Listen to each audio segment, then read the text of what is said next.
வணக்கம். இன்னைக்கு நம்ம வீடியோவில் ஹைதராபாத் பன்னீர் கிரேவி எப்படி பண்ணலான்னு பார்க்கலாம். இதுக்கு நான் 200 கிராம் பன்னீர் எடுத்து இப்படி ஸ்லைஸ் பண்ணி வச்சுருக்கேன். 2 மீடியம் சைஸ் பெரிய வெங்காயம் இது போல் கட் பண்ணி வச்சுருக்கேன். ரஃப்பாக கட் பண்ணால் போதும்.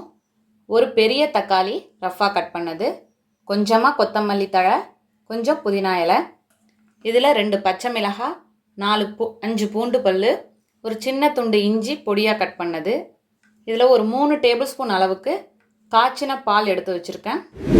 1 table spoon Kashmiri chilli powder, 1 table spoon மல்லித்தூள், 1/2 டீஸ்பூன் கரம் மசாலா, 1/2 டீஸ்பூன் மஞ்சள் தூள், 1/2 டீஸ்பூன் மிளகுத்தூள், இதில் 1 டீஸ்பூன் அளவுக்கு கசூரி மேத்தி எடுத்திருக்கேன்.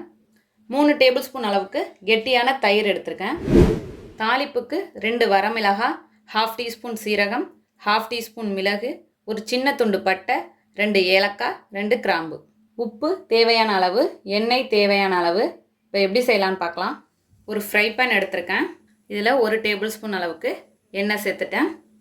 இப்போ இதில் வெங்காயம்,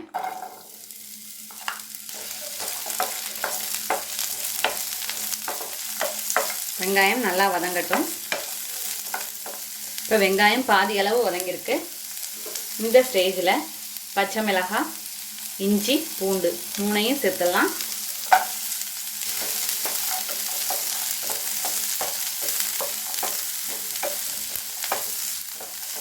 இப்போ வெங்காயம் நல்லா வதங்கிடுச்சு.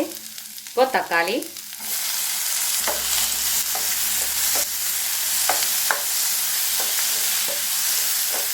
இப்போ இதில் புதினா, கொத்தமல்லி, நான் ஒரு கைப்பிடி அளவு கொத்தமல்லியும் கொஞ்சமாக புதினாவும் எடுத்திருக்கேன்.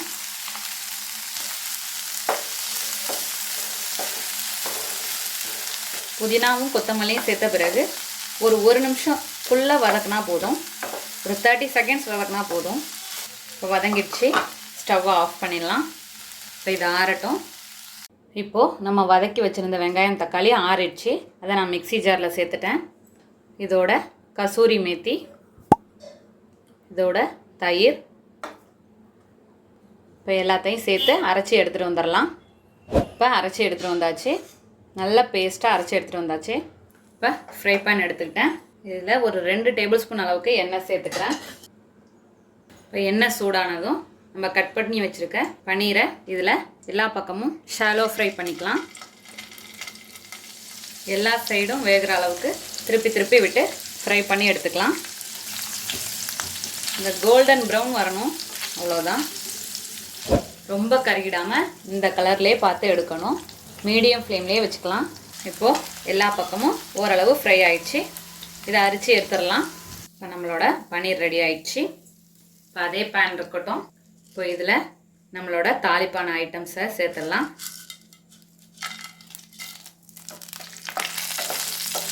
பொரியட்டும். இப்போ சீரகம், மிளகெல்லாம் நல்லா பொரிஞ்சிடுச்சு. இப்போ மிளகு வெடிக்குது. இந்த ஸ்டேஜில் நம்மளோட அரைச்சி வச்சுருக்க வெங்காய தக்காளி பேஸ்ட் சேர்த்துடலாம்.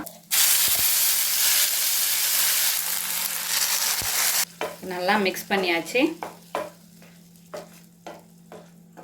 மீடியம் ஃப்ளேமில் வச்சுக்கலாம். இப்போ மசாலாலாம் சேர்த்துடலாம்.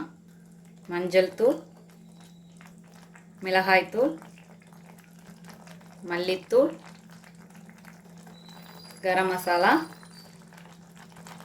மிளகுத்தூள் எல்லாம் சேர்த்துட்டு நல்லா கலந்துக்கலாம்.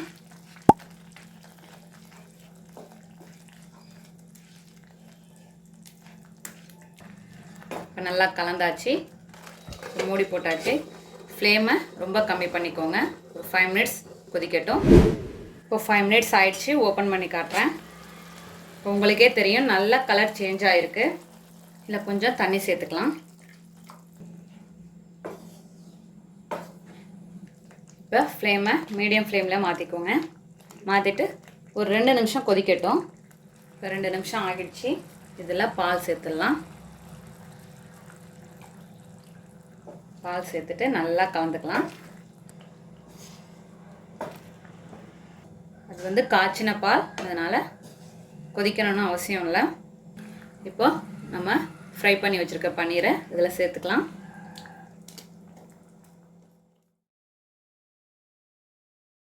சேர்த்துட்டு நல்லா கலந்துக்கோங்க. மூடி போட்டுடலாம். ஒரு 2 நிமிஷம் கொதிக்கட்டும். இப்போ 2 நிமிஷம் ஆகிடுச்சு. ஓப்பன் பண்ணி காட்டுறேன். இதில் தேவையான அளவு உப்பு சேர்த்துக்கிறேன். உப்பு சேர்த்துட்டு ஒரு 30 செகண்ட்ஸ் கலந்து விட்டுக்கலாம். இப்போ கலந்ததும் ஸ்டவ்வை ஆஃப் பண்ணிடலாம். கடைசியாக கொத்தமல்லி தழை. அவ்வளோதான், நம்மளோட அருமையான அற்புதமான ஹைதராபாத் பன்னீர் கிரேவி தயாராகிடுச்சு.